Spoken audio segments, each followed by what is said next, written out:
Hello, everyone. Welcome to Lifestyle Self-Made. My name is Yusuf Kolan, and I have Alice Siba with me. Today, we have a very exciting guest that we've conducted an interview with. His name is Ty Cohen. He is an internet marketer, personal development coach, mentor, internationally known speaker. He has made over $50 million in personal sales. In this interview, we got to know him personally, as well as his entrepreneurial experience and journey. And we got to know about all of the challenges that he went through, both in business and in his personal life. He also a good friend of Alice. Alice, would you like to say a few things about this interview and what you can recall from it? Yeah, absolutely. It's always great to talk to Ty for sure. And I think our conversation with him really highlighted a lot of the amazing things about him. And I bet, a lot of people watching this are familiar with Ty. And whenever I mention his name, people are always like, oh, yeah, I love Ty. I love his social media posts. I love this. He is a very inspirational type of person. And I think that the themes that we talked about, people can relate to. We talked about, really sticking with something. That's the great thing about Ty, is that he's very, very focused. When he wants to accomplish something, he works on that. He does not have this, or he maybe it does to some degree, but not not so much the shiny object syndrome that many of us suffer from. He's super focused, and I've always admired that about him, and that comes out there. We also talked about real estate investing with him, including your kids in your business. He has kids that are growing up, and he's sort of involved them in different things. We also talked about his health struggles, and he has a life-threatening medical condition where they told him that he may not live past a certain age, and he has absolutely refused to take that as fact, and he just keeps going. Yeah, I would like to also second the fact that people in our community actually do love Thai. And when we played the premiere the other day live for everybody, we had a lot of hearts and a lot of lovely comments mentioned about Thai, and a lot of people are looking forward to watch this interview. And I'm glad that we finally edited and put it together so that you can watch it right now. Anything else you would like to add before we start that? Well, should we remind them that they can go if they are, we're going to get into the interview with Ty, but if they are looking to improve their marketing skills, we do have free courses at ekithubuniversity.com. Be sure to drop by after watching the podcast. If you feel inspired, we also have a community there if you'd like to discuss the episode or things that you learned, and whether it's about marketing or life or just whatever thoughts you have, we're there for you. Yeah, definitely. Whether you are a new entrepreneur who just got inspired by this interview to get started with your entrepreneurial journey, or you're a seasoned entrepreneur with intermediary or advanced level, you will find courses at EIT University that will help you in your journey. With that being said, let's watch our first episode with Ty Cohen. Hello, Ty. Welcome to Lifestyle Self-Made. How are you today? Man, I am doing fantastic, even better now that I'm with you two. I'm looking down at Alice over here, and I'm looking up at you, Yusuf. So if you guys see me doing that, that's what it is there. But yeah, I'm doing great. I'm feeling good. It's a great Awesome. day, great morning so far. I'm ready to rock. Awesome. We're glad to have you here. What brought you to entrepreneurship? Good question. I just wanted more, and I knew that like having a 9 to 5, I worked really hard. I had one real job in life, and I worked really hard at that job, and it didn't really move the needle much. And I said, look, if I want to do some things, meaning live in a different environment, drive a different type of car, have a different type of home, eat on the other side of a menu, go to different types of restaurants, travel to different places. The 9 to 5 that I had, which was a good one at that time by standards, still wasn't going to get me there. So that was it. Okay. Yeah, And you what were. was your first entrepreneurial journey, experience, or project? Yeah, man. So, like I said, I had one job. I started working that job when I was 14. I gave them just over 9 years of my life. Quit when I was 23. It was working at Walgreens Pharmacy, which is and I'm sure you guys have a international audience, so I'll explain. Walgreens is a nationally recognized brand here in the United States, and I started working there as a part-time summer job. Um, my mom was super smart. She was like, you know what? You're going to go in and do something in the summer instead of playing video games. And so I did that. Hated it initially, hated the job for about a year of being there. And then I started as a stock person, which is basically the individual that would stock the shelves. Then I got promoted, in a sense, to someone that was working in a warehouse and then unloading trucks, and then as a cashier, and then as an assistant manager, and then as a manager. When I my last couple of years there, and that was it. It was just my mom being like, "Look, dude, you're not gonna sit around all summer. You're gonna go in, you're gonna get a job," and that was it. So, and I ended up loving the darn thing. I ended up hating it for that first year.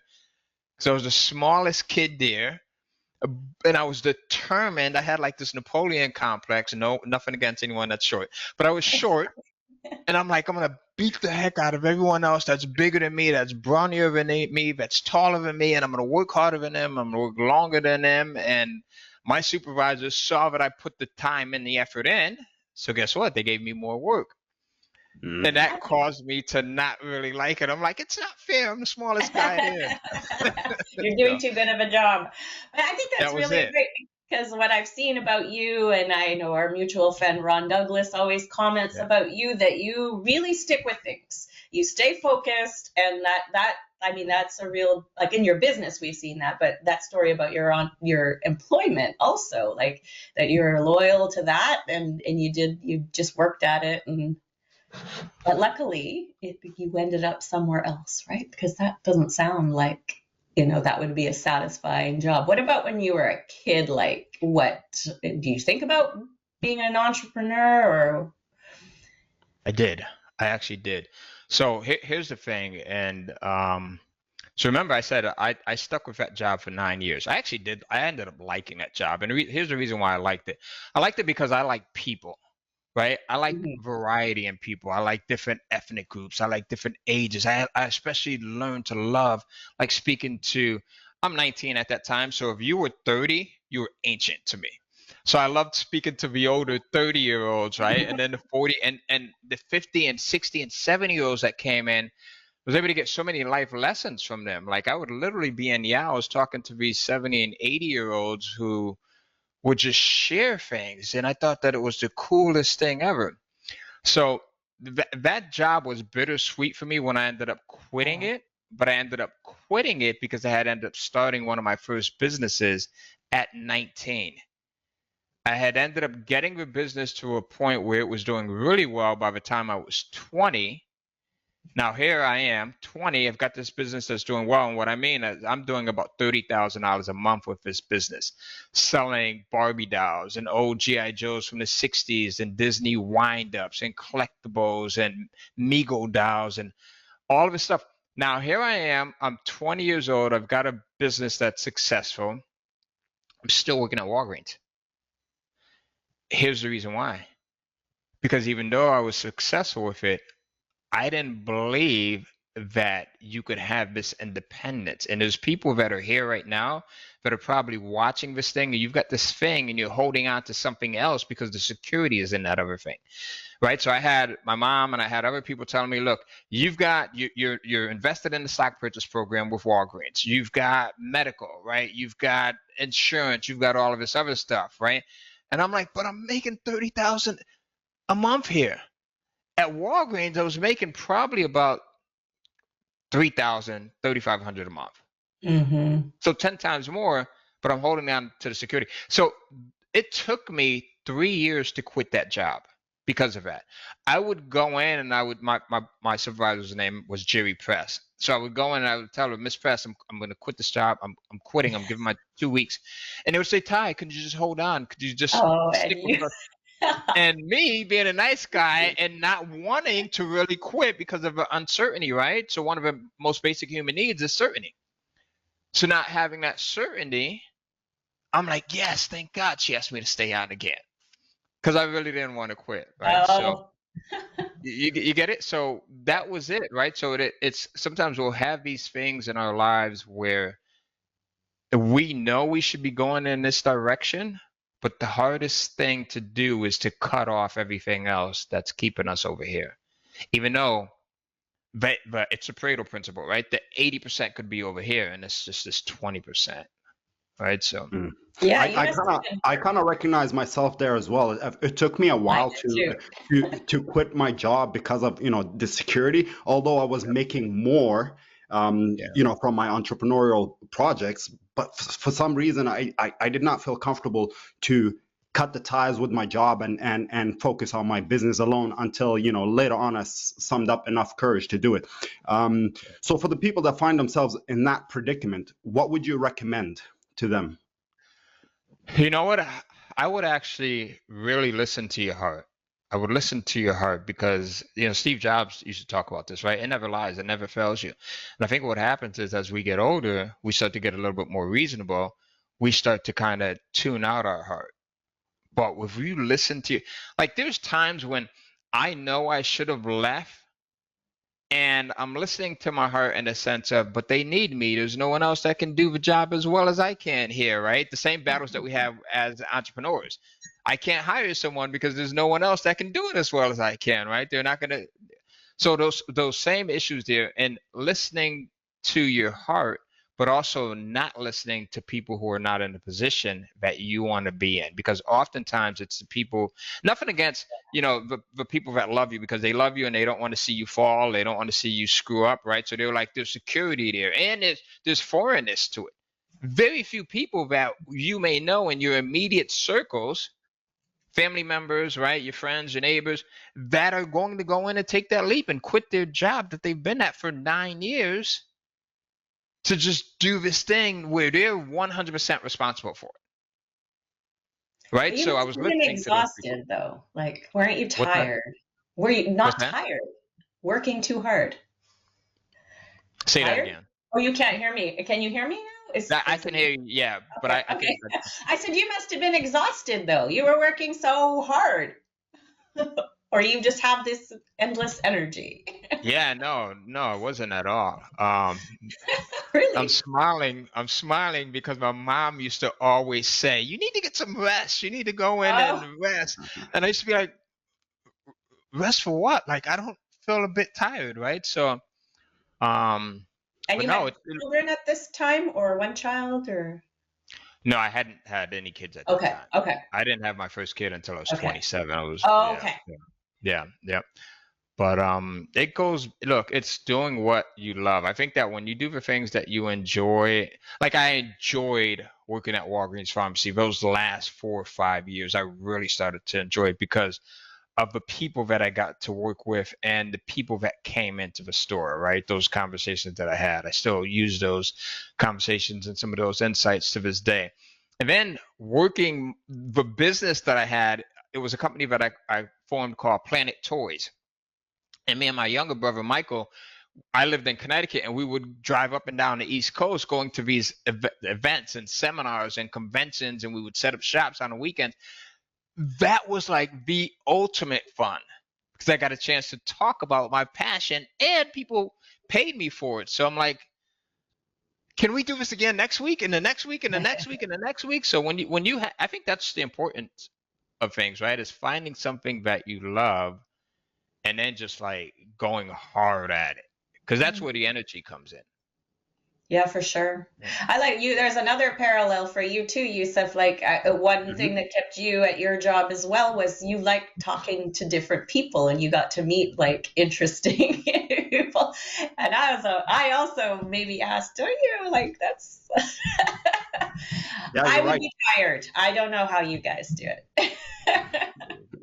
I need lots of downtime. Yeah, for me, for my case, it was I worked at a hotel, 5-star hotel, where a lot of diplomats and a lot of celebrities stayed. So there was always excitement at my job, And that was one of the reasons why I held on to it for so long. But then at the same time, because, the online world, you're pretty much communicating with people, but it's through apps and through platforms. It's not like, you don't get to meet them. So because of it, I kind of held on to that job for a little bit longer than maybe I should have. But yeah, were your family supportive when you decided to quit your job? I really didn't tell them, to be honest with you. Not that I didn't think of telling them, but it was just like, look, I'm gonna do this, and I'm the one that calls the shots. That's how it was. When you're younger, you're super arrogant, right? You're just like, you can just do anything, and I'm just like, what am I? I would tell my mom and dad, of course, right? But even if they said no, I was at this point where I still was going to go in and do it. Like, I just had to find out. I was talking to, I have a podcast that I'm also going to have Alice on as a guest. And I was talking to my audience this morning. I'm like, look, my personal philosophy is the worst thing that could ever happen to you in life is that you die and you still have these things in you that you want to do. Right. So at that age, I was still thinking, like, man, what if I'm just touching this, like barely scratching the surface of what I want to do in this business, because I'm giving 44 hours a week to Walgreens. As a manager, we got paid on a stipend, right? We had to put in a minimum of 44 hours. So I would work 44 to 50 hours there. And then I would come home and work on my business till like 1, 2 in the morning. I'm like, man, what if I really went hard on this thing? And then what if I didn't? Like, if I didn't, that would be the most depressing thing ever, right? So I had to cut ties, and it was like, regardless of who said no or whose opinion, at this point, I got to jump and I got to find out what's going to happen. What's the biggest benefit of you not having a traditional job? I hate having people telling me what to do. Sorry, me and my wife get into battles sometimes, even after 23 years of being together. It's just simply that. Look, I hate having people tell me what to do, which is, that could be a problem sometimes as well, because you do need to be able to take guidance from people. But the other biggest benefit is, look, I have something called sickle cell anemia, and it's a blood disorder that I was born with. It's caused me to be hospitalized hundreds of times. I've had to learn how to walk all over again, because I've had 2 total hip replacements. My first one before I was 30. I've had to learn how to use this arm all over again, right? I've had just so many different things go on. And one of the most hurtful things for me was having a sickle cell anemia crisis. And oftentimes you wake up 3, 4, 5 in the morning with these crises where your chest's on fire, your whole body's on fire, and you just have to go to the emergency room. One of the most hurtful things was for me to have to call my boss at 6 o'clock in the morning, 5 o'clock in the morning, and I was responsible for opening the store. So I had to be there at 7 o'clock in the morning sometimes to open a store, and to call her and say, hey, Miss Press, I'm not feeling well. I'm going to the hospital, or I'm in the hospital right now, right? Or I'm in the emergency room. Because there's some times where I got the sense where they thought maybe I was lying. Right? And you never know. Maybe it's just me tripping, right? Sometimes what we think is true is often not true sometimes, right? So that was painful for me. And it was one of the reasons why I had to become an entrepreneur. See, sometimes we have to become an entrepreneur for whatever our own reasons are. And for me, that was one of the reasons. The other reason was to get my family, my mom, out of a hood. We grew up in a really terrible area. The other reason was because I just knew, like I said at the very beginning, that there's things that I could not accomplish working for someone else, having this 9 to 5. The other reason was, freedom and options, having the options of being able to do something as simple as picking out a shirt that you want and being able to say yes, like hell yes to that shirt, because you can afford it, whether it's $5 or it's $500, right? So having the options, having the freedom. The other thing is, once you start to have more freedom and options, you open yourself up to more things. You get to travel more. You get to speak to other types of people. You get to experience different things. And now with those experiences come more desires, more wants, right?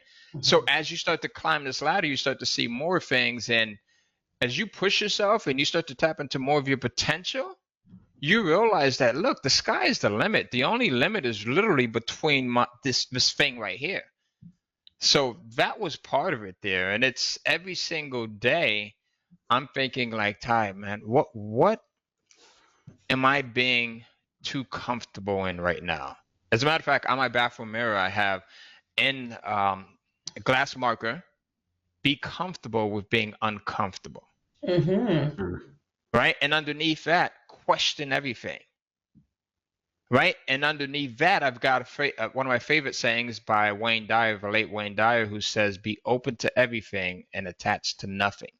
So that means being open to the different version of you, the next better version of you, right? And not being attached to this version of you that's accomplished something, or that might be stuck in this identity, whatever that identity is, the identity of you being a mom, the identity of you being a dad, the identity of you being, Spanish or black or a male or a female or young or old, or all of these limitations that can stop us from getting to that next level, right? So being open to everything and attached to nothing, because attachments sometimes hold us back more than anything. Yeah. Those attachments that we have to maintain because it's been part of our identity so long that we really forget who the heck we are underneath. Yeah. I would like ask a little bit about like the sickle cell anemia and like how just listening to you talk about how you learned to walk again, you learned this, like that is just so much you. Like I think a lot of people couldn't do that. I remember like that they said you weren't going to live like for too long, and you showed them that they were wrong. Right. Indeed. And you still this is something you still deal with today, right? Because I think I saw that you were in the hospital not too long ago. A couple months ago. Yeah. A couple months ago. Yep. So it is a very real thing. There's something like 400,000 babies worldwide that die each year because of them having sickle cell anemia that die before they reach the age of 3 years old. Wow. So babies from birth to three, that's a lot of people there. Mm-hmm. There's 100,000 people in the U.S. Oh, I'm sorry. Go ahead, U.S. You said. I was just gonna ask, what causes it? Is it like a genetic kind of thing? It's genetic. Okay. Yep, it is totally genetic. So you get a gene from your mom, you get one from your dad, and boom, there you go. You're the lucky lottery winner there.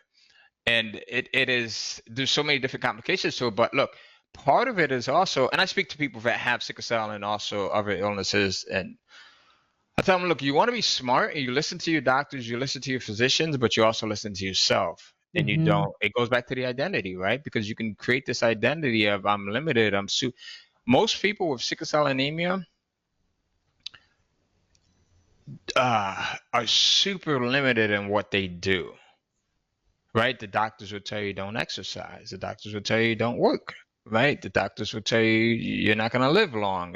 So they put these limitations on you. And as someone of authority that's speaking this over you, if you don't have a lot of power over yourself,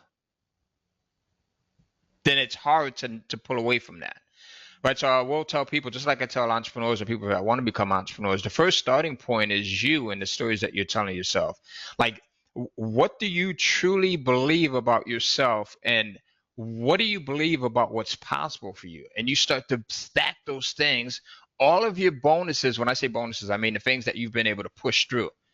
Right? If you are someone who's never had a business before, and you go and you get your first customer. Well, you need to write that down. You write that date down. You write how you felt about it, right? You put it in a box. I've got a box here of all of my accomplishments, and these are accomplishments that go back for years. Because what happens is, look, this is the first house that I bought for my mom, and I paid cash for this thing. Aww. Right? So all of these, and this is my wife. Oh, this is actually me and my wife meeting Tony Robbins. I don't know if you guys can see that. Yeah. Right? This is Tony Robbins and his wife Sage. This is my wife and I getting married here, right? So all of these little things that I now have as reminders.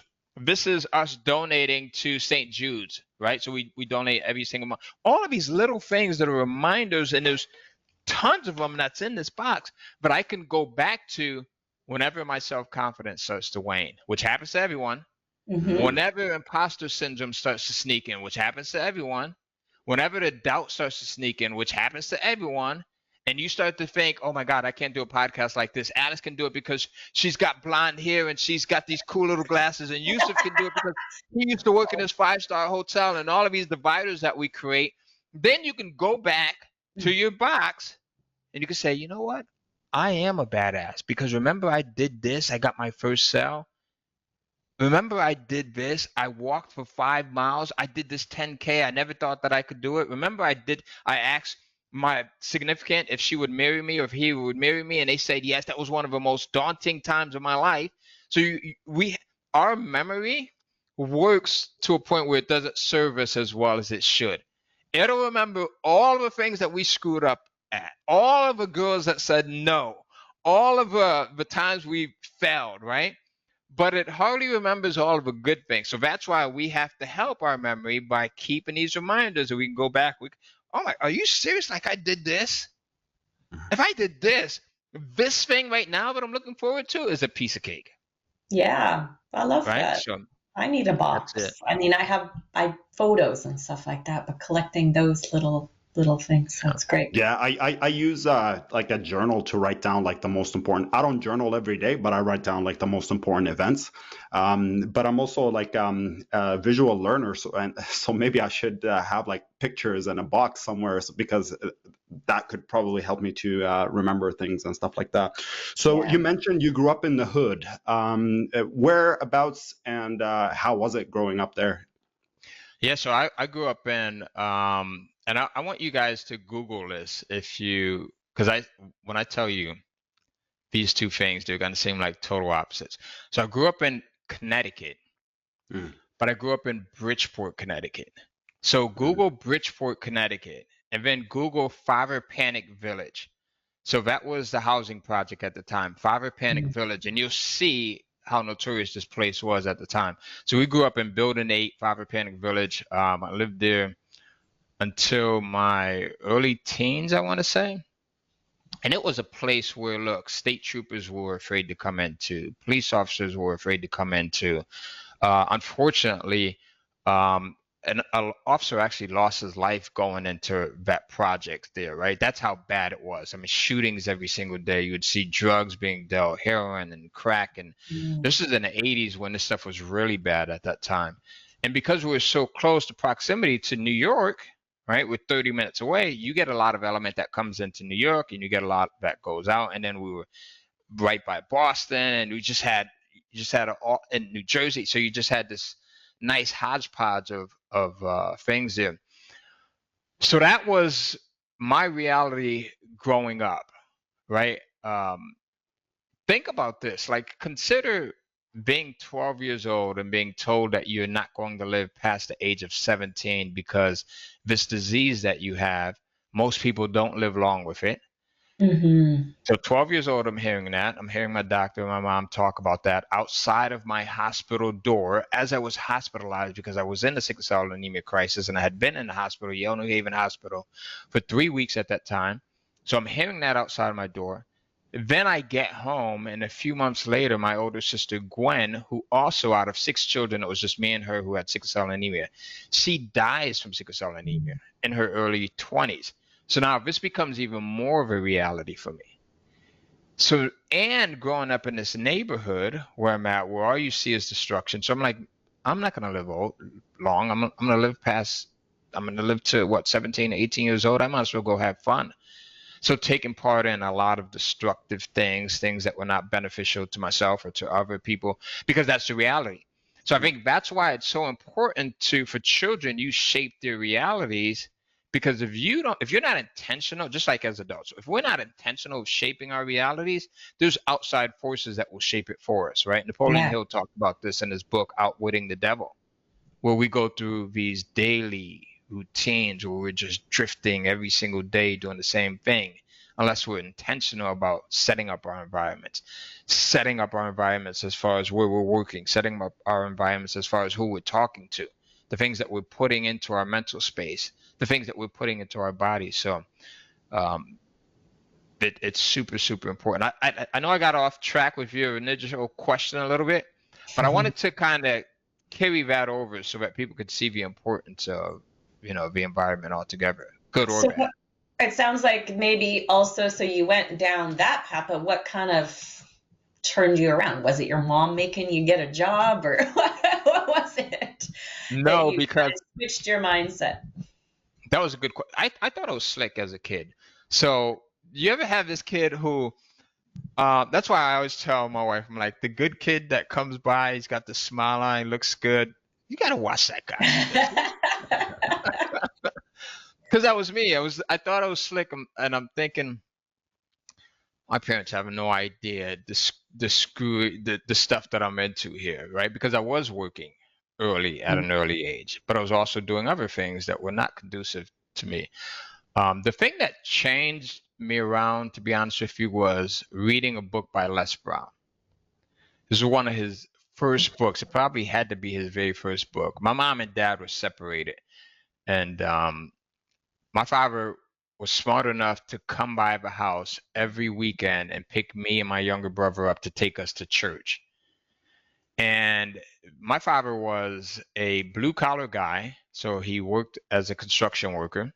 That was his main job, his 40-hour-a-week job. He also was a taxi driver, and he also was a security guard. So this guy, as far as I knew, entrepreneurship, personal development was nowhere in his space, right? So as we're coming from church one day, we're sitting in the back of his car, old Volkswagen Beetle, one of these beat up cars, and I see this book hanging out of a back seat. I'm sitting in the back seat, and there's this book in the back pocket. And I just pick it up and I start reading it. And I'm 17 years old at this time, around the same time where the doctor said I probably will be checking out. And I'm reading this book, and he says, look, if you can look up, you can get up. Never let someone else's opinion of you become your reality. And he's got all of these little things in here, and I'm reading this, and I had never had any type of exposure to personal development. I had never had any type of exposure to self-improvement at all. And I fell in love with this in the 20-minute ride that it took us from getting to church to my house. And I'm reading this book, and I just couldn't put it down. And instead of asking my dad, like, hey, Dad, what is this about? Like, why do you even have this book in your car? Because this didn't fit, right? It just didn't fit at all. I ended up putting it under my shirt, stole it instead of asking him, took it home, and I stayed up till like 1, 2 o'clock just reading the rest of the book. And that was the first paradigm shift for me. It was being turned on to personal development, and more importantly, it was reading this from someone that looked like me, right? Les Brown being an African American, and I was just the words and the way that he articulated things, and then just seeing him on the cover, I'm just blown away. I'm like, this is intense, and that was the beginning right there. That was Have it. you met him? Oh yeah, absolutely. Yeah. Les actually wrote the foreword to my book over here. Oh yeah. Oh nice. Isn't that insane how things come back full circle? So he ended up, I met him through Alicia Little, who you know, Alice. Yes. I'm gonna write Alicia's name down. We need to talk to her too. You need to talk to her. Absolutely. Yes, she would be a beautiful person to talk to. So things come back full circle, right? They came around full circle. So he wrote the foreword to that book, and I ended up sharing that story with him as well. And he was pretty impressed with it. But look, the direction of our lives, we never know where they're going to go. And I think the best thing that we can do is we could set this end target and then know that we're going to get there, but not be so attached to the route. Yeah. That's going to happen, right? So that's it. I love that. So, moving fast forward back to modern day, another thing, a cool thing I've seen you do that I think comes from your entrepreneurship is you guys have done some real estate investing. Yeah. Is that right? We've done a lot. Yeah, we've done a lot. And this year we're going into even more. So real estate goes back to, so here's the story behind real estate, right? So it goes back to exposing yourself to things, right? So what we'll do is we'll go buy these properties in areas that are nice destination areas where we would want to go in and live and travel and buy these really cool properties. So that also we're exposing our kids to things, right? So we're exposing them to different things. We're also setting them up for the future so that there's this generational wealth that comes into play because they may not want to be digital marketers. They may not want to own a publishing company, right? They may want to do some other things. And then also it shows them that there's multiple streams of income measures when you go in and you actually look for things, right? So we'll take them to buy properties. We'll take them to go look at properties. We'll take them to speak to our attorneys. We'll take them to speak to the real estate agents, the bankers, right? All of these things that I didn't have exposure to. Because again, the exposure opens you up to more and more possibilities, and it normalizes things, right? So it normalizes things for them. And do they like it, or do they say, "Come on, Dad, I have to go"? Yeah, it depends. My son Tyler, the 19-year-old, he's really into real estate. My daughter Summer, she's 16, so it's something that she's seen all her life. So to her, it's just a normal thing. Our oldest kids, they're kind of indifferent, but that's what it is. It's like you put them in front of something, and then now at least they have the options, Yeah. right? So they have the options. Yeah. How And that's has entrepreneurship. sorry. Oh, go ahead. No, you good. How was the rise in interest rate? What kind of impact has it had on the U.S. real estate market and maybe on your portfolio? I know in Canada, it's a lot of people are struggling because the structure here of mortgages is a little bit different. It's you can't lock it for 30 years like in the U.S., right? So there you can have 30 years mortgage rate locked. Here in Canada, it's mostly like 5 at most or 7, right? So how has that impacted the U.S.? Yeah, those fluctuating rates like that can hurt people, especially like now. So I'm always a big fan of fixed rates, right? Because you know the consistency, and I think that goes back to what you were saying, Alice. Me sticking to one thing, right? So that's the easiest way for me to stick to it, being locked in with a fixed rate instead of the adjustables, because people do get hurt with the adjustable mortgages, right? We always think that the future is going to be a lot better. And that's what happened during the mortgage crisis of 2008, 2007. You see people that got these massive mortgages and these loans because they anticipated the future for them being better. And most of those people were in their 20s, 30s, and 40s, and that's the time where you're getting promotions at work, right? Or your business is going to do better. So you're thinking that it's going to be better in the future.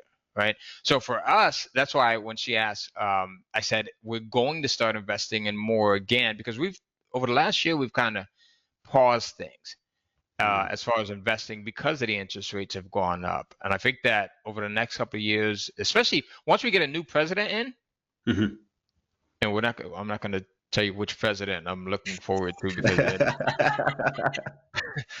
that was going to be my next question, but that could screw things up, or it could help things. But I think that depending on who we get in, it could help things a lot, right? It could help things on the tax front. It could help things on the interest rate front. And real estate is one of those things where if you buy it in the right way, and fortunately, there's dozens of right ways, right?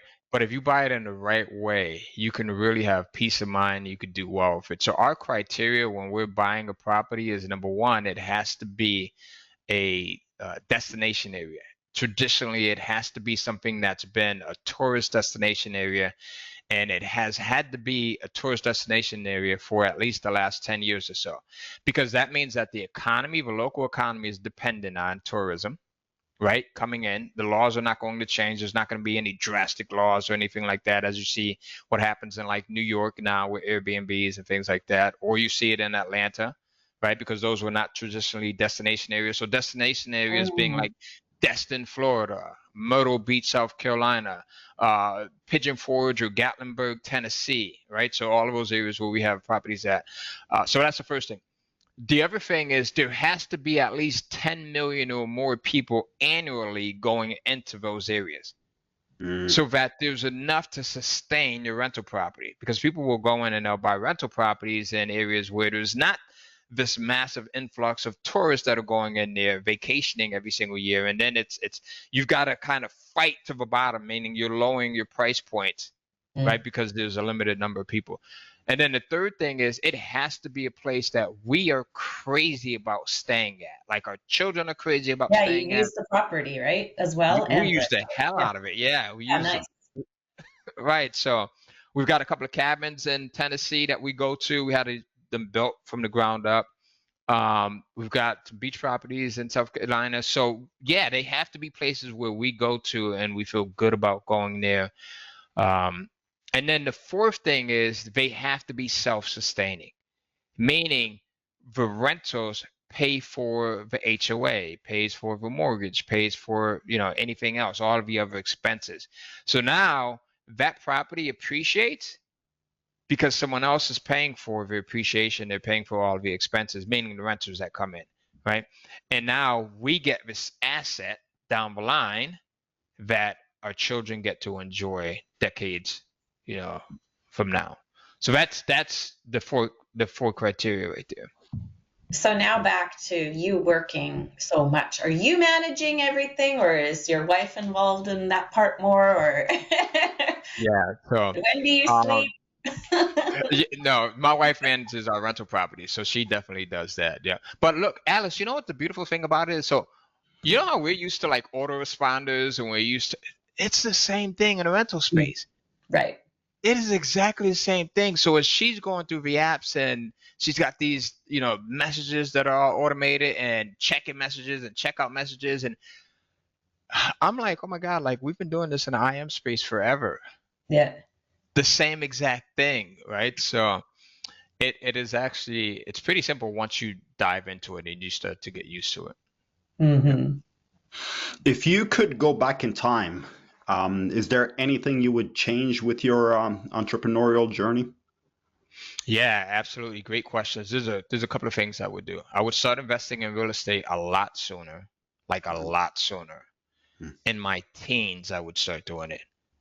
The other thing is I would start building out a small team a lot sooner, not a huge team. And I think nowadays, especially with like AI, it's easier to build out a small team where you can just go in and crush it. I think we're going to see like the first multi-billion-dollar businesses built out with small teams of 3, 4, 5 people that properly know how to use AI, artificial intelligence, right? So what I've done is like I had at one point my team was up to 27 or 28 people, and that was before the pandemic. And it's the Pareto principle. You have some people that are really going to pull their weight and they're going to crush it. It's like having affiliates. You have some affiliates that are going to kill it. All right. I had 2,000 affiliates at one point. I look back and I'm like, there's only like 40 of these guys that are actually killing it out of 2,000. So we get caught up in this entrepreneurial trap where we think we need a big team, some of us, and then reality kicks in and you're like, man, this person, him, her, and her are the ones that are really pulling the load. They're the ones that are creative. They're the ones that are doing most of the work. They're the ones that I can really count on. Why do I need the other people? Right? And then now, like I said, you have AI and you've got so many smart ways of doing things. You can really do a lot of damage. So right now, my goal is, and this is what I would have done starting all over again. I would invest in real estate sooner. I would have a much smaller team sooner, but core people that are like ninjas that can go in and kill and destroy everything, right? Just 3 people. And then the other thing is I would definitely give up more sooner because it took me a long time before I got comfortable with saying, okay, I'm going to let this person do it. And partially done is better than none. Them doing it 40%, 50%, 60% of the way that I would do it is better than me just having it on my to-do list for weeks or months or some other things years at a time, right? Yeah, So and the more they practice, the better they get at it, right? Too. So there they go, right? And they're faxing on your dollars, so they're screwing up on your dollar there every day. Right, So hey, we need to, before we wrap up, I think we need to know, obviously, everybody should know where to find you. We see KCF Live behind you. Maybe you'd like to tell us what that's all about. Yeah, so KCF Live is a 3-day virtual event that we do. We have a lot of fun at these things. We've been doing them for a couple of years now. We started in 2020, and we do 4 a year, and they're virtual events where we teach people how to just come up with, not even come up with ideas, because that just seems like you're making up anything, but taking ideas and turning them into something tangible that you can actually market, and you can build a community around, and you can build like this evergreen, long-lasting business. I'm all about building long-lasting businesses, things that are going to be around, and that if you wanted to, you could pass it on to someone else. I could say, hey, Yusuf, man, this thing is yours, or I could sell it down the line if I wanted to. Things where you're going to build a community and you're going to have fun. I'm also about having fun. I think that a lot of our time is spent being too serious. So my personal mission is to impact 100 million people a year in some form or fashion. And that might just be saying, man, that sweater that you have on is amazing. And being genuine in it, not just BSing somebody, right? Just saying it because we feed off of energy, right? So if I go and I say, Alice, that shirt you got on is incredible, like really meaning it, because especially females, women know when you're really BS and stuff. So, I have no idea how they do it. So that's it. So KCF Live is part of that mission right there. We're teaching people how. Most people want to write a book, and Alice, you being in the space, you know that, right? So one of the top. So it's related to Kindle still, though, like it's because it is still related to Kindle. Yep, Kindle cash flow. So we're teaching people how to get their ideas out of their head and put them into a book format in some form or fashion, whether it's an audio book, a Kindle book, a physical book, a course, whatever it might be, coaching, and getting it out there. So so they're you teach them to use the book to build a business or like kind of around it, or yep, book around the business, whichever way. A book around the business, exactly. Yeah, that's it. Yeah. Just on a side note, initially I read it as KFC because I'm dyslexic and I also love KFC. But but you know what's so funny is we have cleaners that come to the house, and they will come in and they'll screw with the sign, no matter how many times I say don't screw with the sign, and it will say KFC sometimes. And I don't catch it until like weeks later, and I've done shot like 40 videos and everything else. Free advertising for KFC. Oh, that's funny. Yeah. That's funny. Awesome. Well, thank you so much, Ty. It's really good to listen to you. I feel motivated myself and inspired because that your consistency and all that is it is inspiring. I don't know how else to put it. Hey, this has been fun. This has been beautiful. I got to get Alice, you're on the show. Yusuf, I got to get you on as well. So let's make that happen. I would love it. That would be fun. Definitely. All right. And if anyone else is looking to be on the podcast, look out. And it's live, right? I'm excited. But I got to get up. I got to be ready at 5 a.m. because it's a morning. I know. I feel bad. No, whenever that's okay, because my dog wakes me up anyway. Our dog. I feel bad about that. Because she told me, she's like, I'm on the West Coast. So I think I kind of realized that you were on the West Coast afterwards. I was like, oh my God, maybe I should delete the message. No, it'll be fun. I am an early riser. There you go. It's been a pleasure to have you on, Ty. Thank you. Likewise. This is good. All right, guys. I appreciate you. Thank you. Take care. Take care. Take it easy. Hey, it's Alice again. I hope you enjoyed this episode. And if you did, we just wanted to invite you to join us as an eKit Hub Insiders member on YouTube.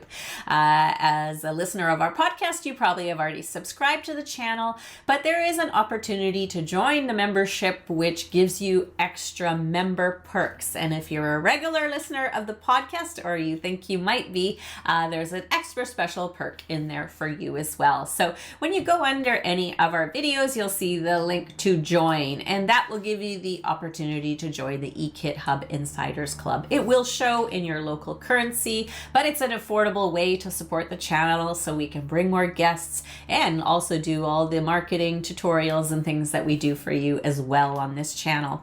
But when you join, you will get eKit Hub Shop eKits credits, $7 gift code for grabbing some templates to help your business, done for you content, printables, and all that great stuff that you know we have at Shop eKits.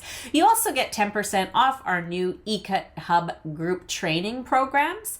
There is also a monthly members only live stream, which is a class on various topics. We've done a lot of marketing skills, we've done mindset stuff, and we have tons planned, and we do that each and every month with our members. And the other great thing is, as you know, we are creating this my lifestyle self-made workbook for you guys, and it's sort of a living document, and each time we get together, if you join us live, we're giving another piece of that workbook. But if you are a member of the Insiders Club and you can't make it for any episode, you will have those download links put inside of the members area in the community tab, so you'll be able to download whenever you'd like. And everybody else has to attend all the ones live. We still, of course, hope you will join us live, because that's a lot more fun that we can chat and do things together. But anyways, if you are interested, just click join under any of our videos and you'll be able to get into the eKit Hub Insiders Club.